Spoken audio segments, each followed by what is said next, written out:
आज हम एक ऐसी घटना का विश्लेषण करेंगे जो अभी हुई तो नहीं है, लेकिन अगर हो जाए तो पूरी दुनिया की तस्वीर बदल सकती है। ये एक हाइपोथेटिकल कहानी है ईरान के नेतृत्व पर हुए एक हमले की, और उसके बाद दुनिया भर में जो संकट खड़ा हो सकता है उसकी। तो चलिए इस सिचुएशन को थोड़ा करीब से देखते हैं। मान लीजिए साल है 2026, महीना फरवरी का।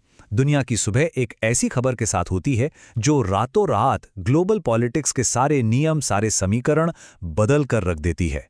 एक ऐसे संकट की शुरुआत जिसके झटके पूरी दुनिया महसूस करती है।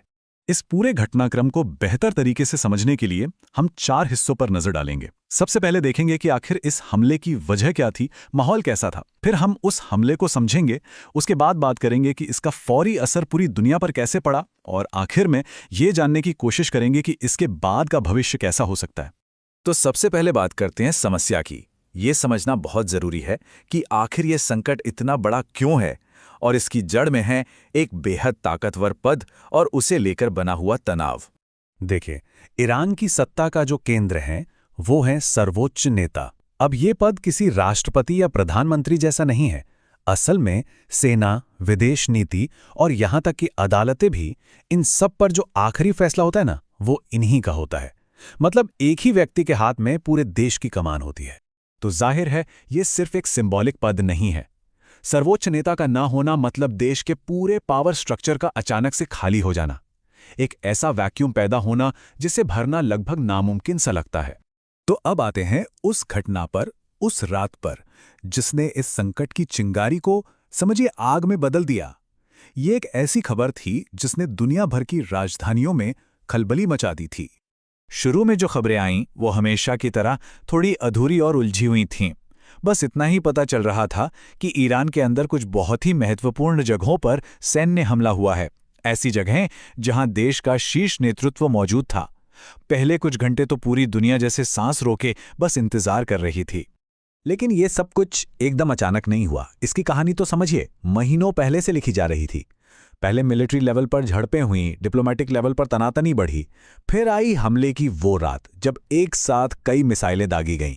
इसके ठीक बाद कम्युनिकेशन के सारे रास्ते बंद हो गए, जिससे अफवाहों का बाजार गर्म हो गया। और फिर कई घंटों की अनिश्चितता के बाद ईरान के सरकारी मीडिया ने उस खबर पर मुहर लगा दी जिसका डर सबको था। जैसे ही हमले की पुष्टि हुई, इसका असर, आप समझिए, एक डोमिनो इफेक्ट की तरह पूरी दुनिया में फैलने लगा। मिलिट्री, पॉलिटिकल, इकोनॉमिक, हर मोर्चे पर इसका तत्काल प्रभाव दिखाई दिया। सैन्य मोर्चे पर तो रिएक्शन बहुत ही तेज और खतरनाक था। ईरान की तरफ से जवाबी मिसाइल और ड्रोन हमले शुरू हो गए। पूरे मिडल ईस्ट में एयर डिफेंस सिस्टम एक्टिवेट कर दिए गए। कमर्शियल फ्लाइट्स को अपने रास्ते बदलने पड़े और समंदर के अहम रास्तों पर जंगी जहाज़ों की गश्त बढ़ गई। माहौल एकदम जंग का बन चुका था। दुनिया भर की सरकारें भी तुरंत हरकत में आईं। पश्चिमी देशों ने कहा कि स्थिरता बनाए रखें, लेकिन साथ ही अपनी सेनाओं को अलर्ट पर भी डाल दिया। मिडिल ईस्ट के जो पड़ोसी देश थे वो घबरा गए। उन्हें डर था कि ये आग उनके घर तक ना पहुंच जाए। वहीं रूस और चीन ने डिप्लोमेटिक हल निकालने और यूनाइटेड नेशंस में बात करने पर जोर दिया।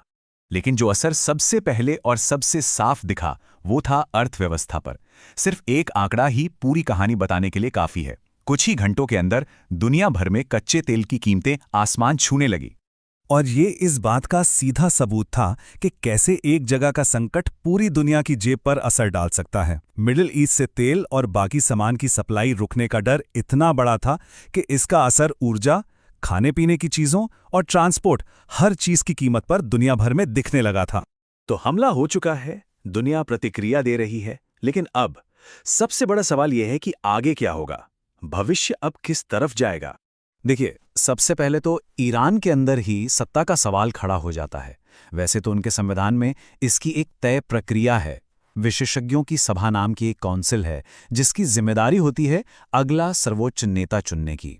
लेकिन जो कागज पर लिखा है और जो असलियत में होता है उसमें बहुत फर्क हो सकता है। यहां से दो रास्ते निकल सकते हैं। पहला, कि देश में एकता और स्थिरता दिखाने के लिए फौरन एक उत्तराधिकारी का नाम अनाउंस कर दिया जाए, या फिर दूसरा रास्ता कि सत्ता पर कब्जे के लिए अंदर ही अलग अलग ताकतवर गुटों में जंग छिड़ जाए जो देश को और भी ज्यादा अस्थिर कर सकती है। और ये जो अंदरूनी लड़ाई है ना, ये सिर्फ ईरान तक ही सीमित नहीं रहेगी।